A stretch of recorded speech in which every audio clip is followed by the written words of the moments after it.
O, ¿alguna vez piensas en qué estamos más equivocados como civilización humana? En la arqueología convencional, ¿qué cosas podríamos estar interpretando completamente al revés? Ah, Creo que podría ser algo como no encontrar nunca alguna civilización gigantesca que haya existido junto a los mayas o algo similar 10.000 años atrás. Podría suceder algo así. Podría haber cosas que hayan sido eliminadas o que aún se esconden bajo los océanos, que cambiarían completamente nuestra forma de pensar.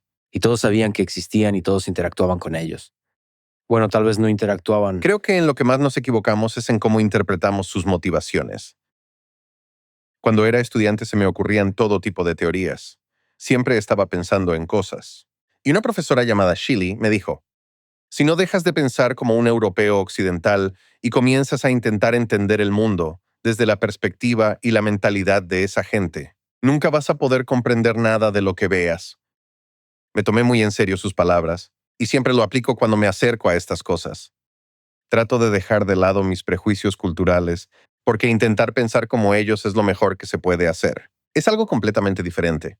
Por ejemplo, el concepto de que los mayas son cíclicos y el tema del sacrificio, estamos muy obsesionados con eso. Pero, desde su perspectiva, no era un sacrificio austero. No era simplemente un grupo de personas que se juntaban y decidían matar a un tipo porque los molestaba, sino que ofrecían lo mejor de ellos mismos. Era una mentalidad diferente.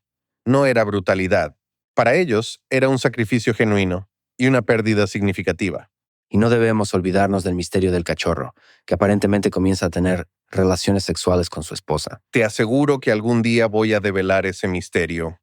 Algún día, ese cachorro aparece en objetos de cerámica. Sí, en las piezas de cerámica. Aparece en todas partes. Debo escribir este libro. El próximo año escribiré mi libro sobre la deidad Fang. Y escribiré todo un capítulo dedicado al perrito. Gracias. Lo haré. Resolveríamos el misterio. Quién sabe, tal vez estamos frente al nacimiento de los memes de humor. Bueno, en realidad no sabemos cuál es la naturaleza de su humor, ni qué tipo de bromas hacían. Ese es un punto interesante. El humor es algo muy humano. Te contaré una pequeña historia que tiene que ver con esto.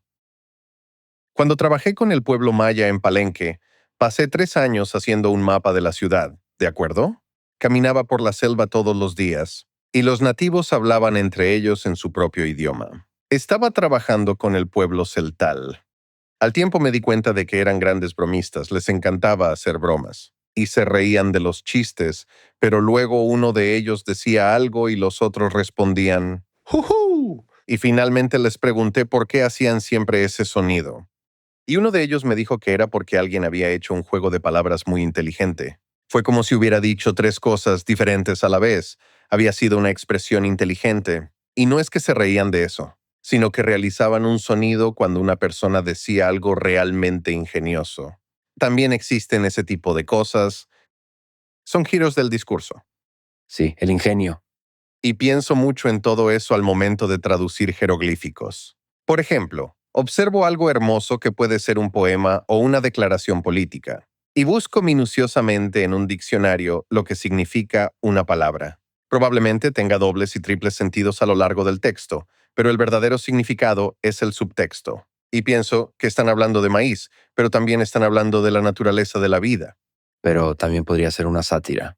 Podría ser como era en la Unión Soviética, cuando hay un dictador, o tal vez hay un rey todopoderoso.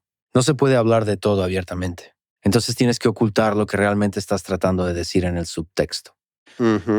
Todo el verdadero sentido de lo que se dice está allí. Las cerámicas mayas son magníficas, y había una en particular muy graciosa. Son muy diferentes a los monumentos.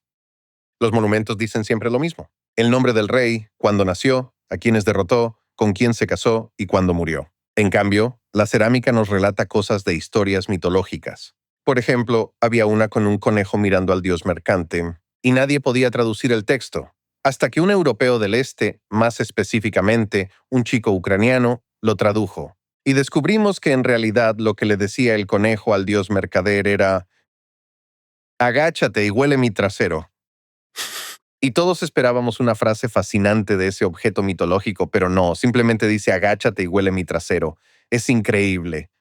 Eso es humano. Como lo que decíamos antes, la naturaleza humana no cambia.